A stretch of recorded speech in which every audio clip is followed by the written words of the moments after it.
الحمد لله الذي شرف المؤمنين بتشريف نور الإيمان ونور صدورهم بالمعرفة والإيمان. نشهد أن لا إله إلا الله وحده لا شريك له شهادة أفوز بها في دار الأمان. ونشهد أن سيدنا محمدا عبده ورسوله وصيلة العظمى في نيل غفران.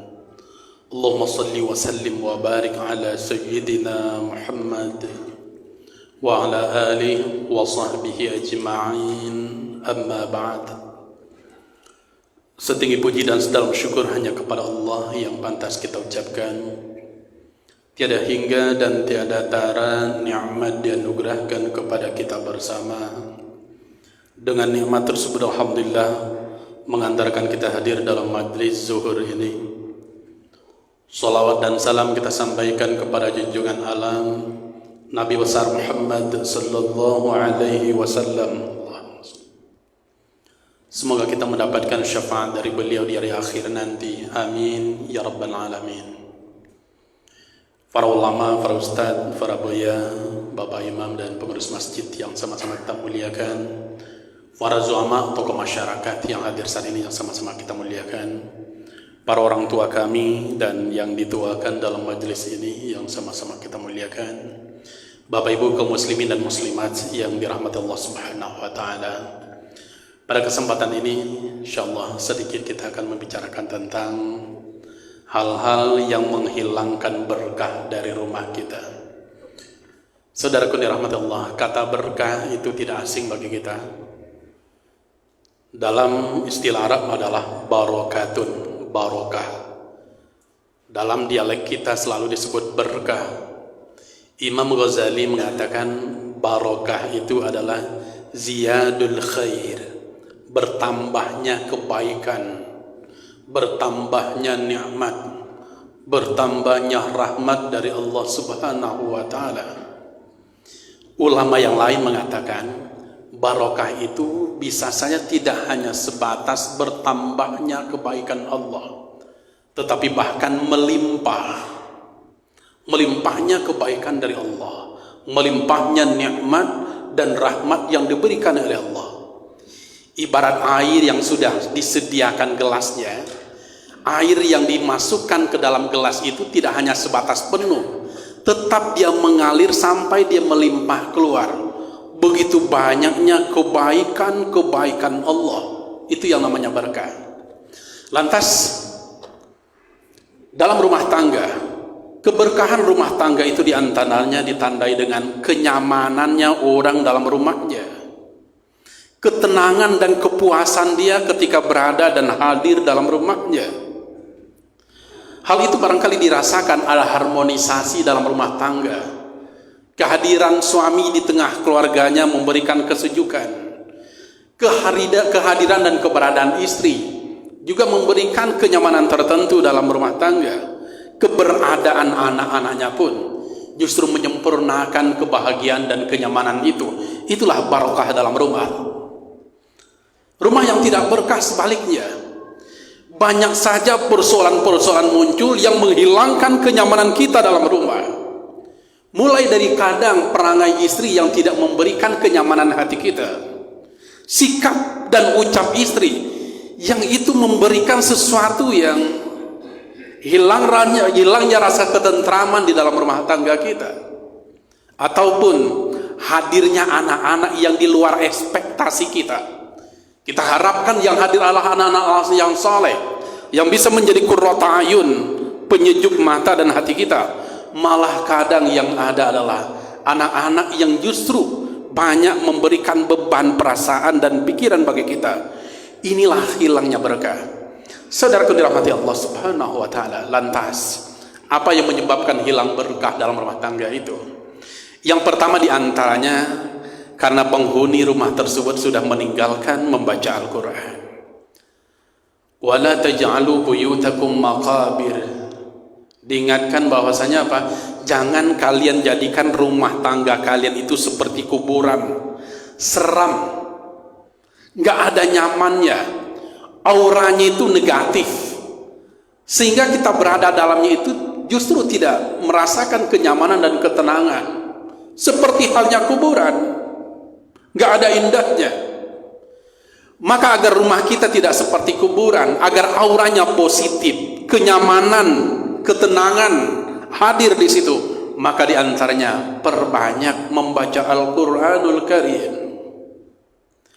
Saudaraku dirahmati Allah Subhanahu wa Ta'ala, maka diingatkan kepada kita bersama, aksiru min tilawatil Quran fi buyutikum, banyaklah kalian membaca Al-Quran di rumah kalian, kata Nabi.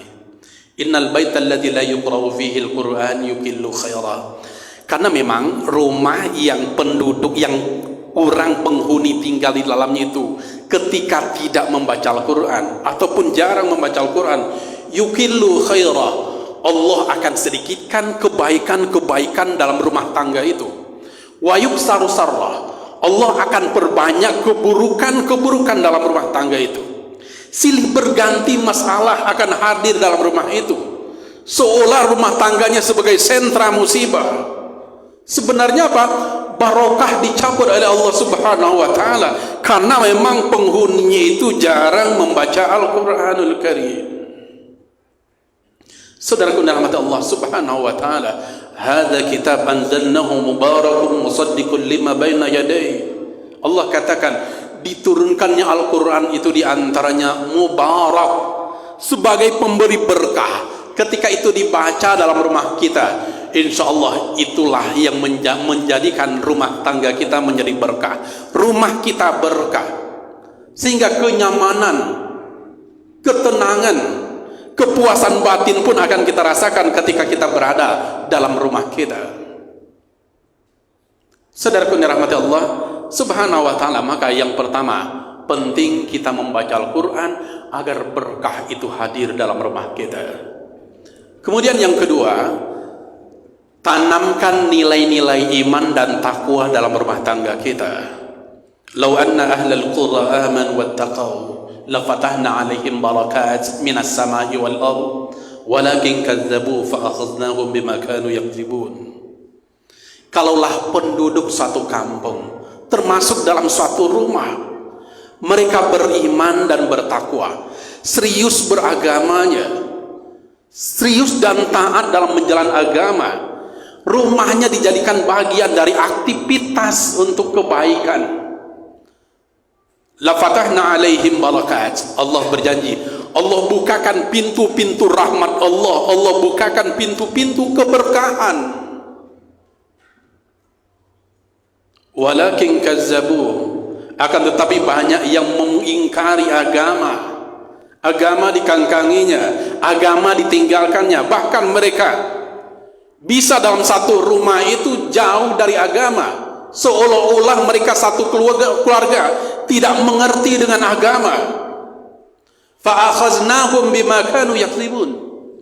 Maka Allah katakan, keluarga yang seperti itu, yang sebenarnya nikmat sudah diberikan, fa akhaznahum, kami tarik kembali semua nikmat itu. Keberkahan yang sudah diberikan Allah, Allah ambil lagi. Akhaznahum, kami ambil. Kenapa? Diberikan nikmat Allah Subhanahu wa Ta'ala malah semakin jauh keimanannya. Diberikan nikmat anugerah luar biasa dalam rumah tangganya, tetapi dia tinggalkan agama. Akhaznahum, akan kami ambil kembali, kata Allah, nikmat dan rahmat, sehingga apa? Berkah dalam rumah itu akan hilang. Kemudian yang menyebabkan hilangnya berkah itu diantaranya ketika kita masuk ke rumah itu tidak membaca bismillah.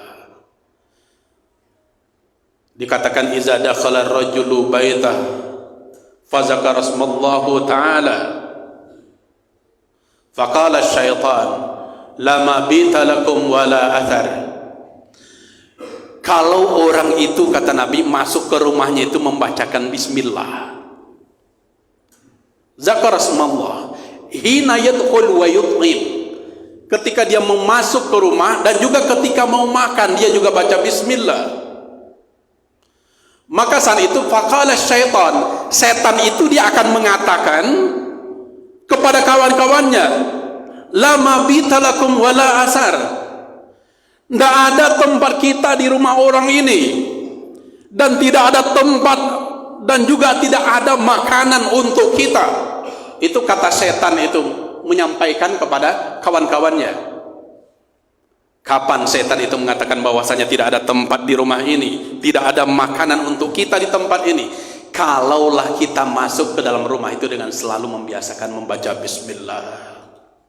Saudaraku dirahmati Allah Subhanahu wa taala.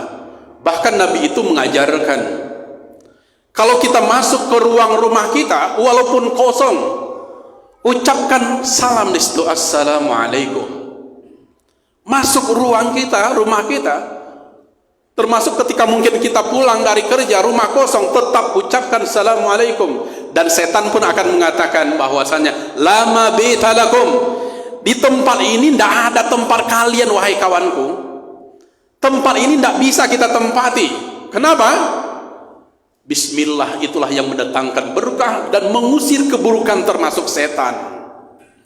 Di rumah itu ada nama setan khusus namanya Dasim. Dasim ini memang tugasnya apa? Merusak rumah tangga. Dan dia biasanya ketika kita keluar dari rumah, dia akan mengisi ruang-ruang kosong dalam rumah kita. Itu setan Dasim. Yufarriquna bima bainal mar'i wa zawji. Termasuk setan Dasim itu kerjanya merusak harmonisnya hubungan kita suami dan istri. Maka tidak heran kadang-kadang orang sensitif, masalah kecil bisa broken home, persoalan sepele bisa menghancurkan rumah tangganya. Setan Dasim itu bekerja memang untuk itu, dan dia ada di rumah kita. Bagaimana agar dia jauh dari rumah kita?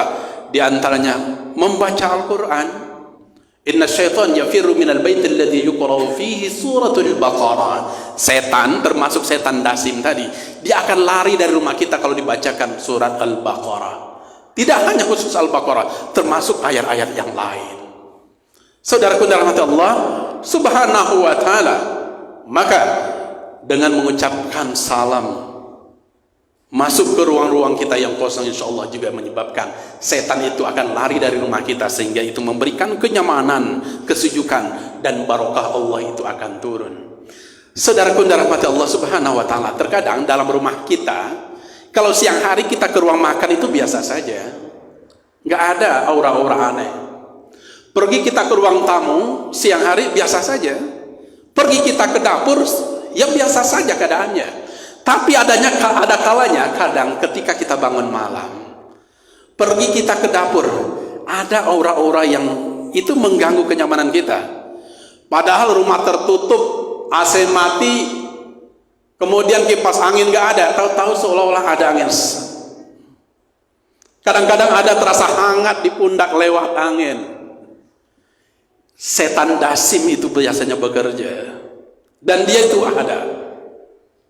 Maka bagaimana itu bisa lari dari rumah kita? Sekali lagi, perbanyak membaca Al-Quran. Saudaraku sekalian rahmatullah, maka itu tangkalnya. Ustaz sering diganggu, Ustaz baca surah Al-Fatihah, itu penangkalnya. Bisa baca surat Al-Ikhlas, An-Nas, Al-Falaq, An-Nas, kemudian baca surah Al-Baqarah, Alif Lam Mim sampai ulaikal humul muflihun, ataupun baca ayat kursi, ataupun baca 5 ayat terakhir dari surah Al-Baqarah. Yang paling mudahnya biasanya bacaan tahtim kita. Biasanya ada bacaan tahtim yang selalu dilakukan masyarakat. Itu penangkal luar biasa itu setan Dasim, termasuk setan yang lainnya. Jangan sampai menggunakan penangkal itu. Ada terkadang sebagian kecil orang katanya kain kapan jenazah itu bisa menangkal setan ataupun hantu, diikatkannya di atas rumahnya. Dan sebenarnya itulah sarang setan Dasim, dan disitulah jinak dia. Maka hal-hal yang seperti itu, penangkal seperti itu, sama saja kita mengundang setan untuk bisa bersemayam, dan dia bisa hadir dan nyaman dalam rumah kita. Penangkalnya diantaranya baca Al-Quran, termasuk tahtim-tahtim yang kita baca, termasuk surah Al-Baqarah. Abdurrahman bin Auf itu miliarder sahabat Nabi. Itu dia kalau masuk rumah itu dia baca 4 pojok rumahnya itu ayat Al-Kursi. Itu cara dia diantaranya menangkal. hal-hal seperti itu. Saudaraku dirahmati Allah Subhanahu wa taala. Kemudian yang menghilangkan berkah itu diantaranya adalah maksiat yang dilakukan oleh penghuni rumah tersebut. Innal 'abda la yuhramur rizqa min bizambin yusibu. Sesungguhnya Allah haramkan rizki disebabkan dosa yang dilakukan oleh penghuninya itu. Semakin banyak maksiat oleh penghuni rumah, Allah akan batasi rizkinya. Bahkan Allah cabut rizkinya, Allah persulit hidupnya. Saudaraku dirahmati Allah Subhanahu wa taala, maka maksiat ataupun ringan meninggalkan sholat, ataupun ringan membuka aurat, ringan meninggalkan agama, sebenarnya itulah yang menyebabkan hilang berkah rumah kita, dan bahkan rizki kita itu akan dicabut oleh Allah Subhanahu wa taala. Saudaraku dirahmati Allah Subhanahu wa taala, maka pastikan berkah itu Allah curahkan kepada kita bersama. Di antaranya berbanyak membaca Al-Quran, nilai-nilai ketakwaan kita bangun dalam rumah tangga kita. Kemudian juga masuk rumah upayakan baca bismillah. Kemudian yang terakhir, pastikan aktivitas rumah tangga kita adalah ibadah dan kebaikan, karena maksiat itulah yang menyebabkan Allah cabut berkah, kebaikan dan rahmat Allah Subhanahu wa taala.